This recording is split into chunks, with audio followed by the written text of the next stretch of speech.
Welcome back to Big Bill's New York Pizza. We're coming to you from Centennial. And just as a reminder, tomorrow and Tuesday, for those of you that want your picture taken with Santa Claus, you can come here at Big Bill's between 5 and 7 and get your free pictures taken with Santa. So Melody, if you're not doing anything on Monday and Tuesday, come on down. Okay. All right, when we last left, we were talking about Belgium. And you finished a race in 3rd place. And you were disappointed. Where I think most people would be, satisfied with their performance. Well, the disappointment was short-lived. It really was. I was initially, I think my reaction to that in the moment taught me a little bit about that it's good to kind of mellow out a little bit when you're at that level, because if you keep that kind of attitude up, you won't be long for the sport, or any sport. I think you got to learn to lose gracefully. There's no doubt that I really wanted it badly, but I'll tell you what snapped me out of it is I came home and I worked at a grocery store in Boulder called Alfalfa's, and I was like a courtesy clerk. And I can't see you working at McDonald's or Burger King, so. Yeah, I was kind of a crunchy granola girl, I guess.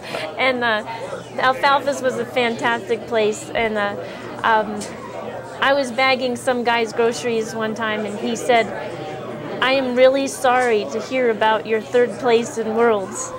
And hearing it from somebody else, I said to him, a 3rd place in the world is not too bad. And that felt really good to have the presence to say that, because it meant that I really did value the experience and appreciate my effort, and I could be okay with that. Well, when did you get started in running, and when did you as a person realize that, that you had a lot of potential in your running ability? I started running. I grew up in a canyon outside of Boulder called 4 Mile Canyon, and I just loved that place so much, and I started running up the road. And this is a story I tell all the kids I meet who I coach and I work with in my camp, that I literally just became curious as a little girl in elementary school, what's around the next corner up the canyon. And I thought, I'm going to run to that house up behind the rock. And I didn't really have a sense of how far it was, and it was only about 200 meters, half a track. And I ran to it, and I said, I'm going to put a line in the dirt, and I'm going to go 1 step further tomorrow. And I literally did that. And every day I went a step further, and I probably discovered that that was so easy for me, and I enjoyed it so much I probably did a few more than 1 step. And before I knew it, I was running across a dirt road that connected Sunshine Canyon to 4 Mile Canyon, and doing about a 5-mile run, half of which was straight up and the other half was straight back down. And that's really where I cut my teeth as a runner. And combining that beautiful area and the challenge of the hills with my intensity, just kind of innate, who knows where that comes from, our nature, nurture, parents, sure, environment. I think it's all there. I started challenging myself to see how fast I could do that 5-mile loop.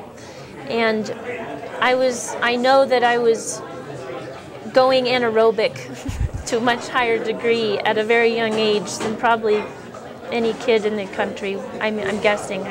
I was doing something that most young kids don't do.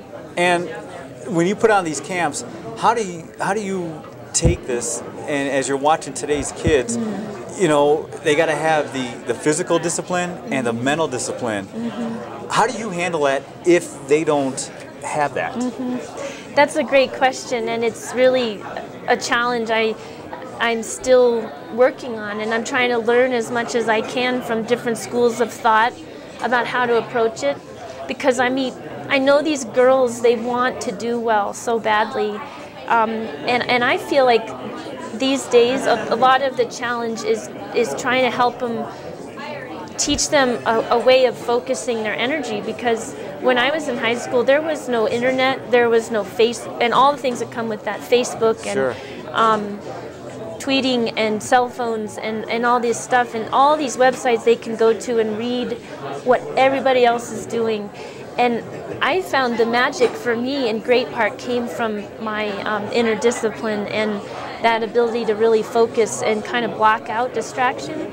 And so I kind of feel like that's an important area to focus on in my camp, which I'm still developing and learning how can kids these days take in that kind of information. We're going to take a quick break, and when we come back, I want to continue our talk about your mental toughness.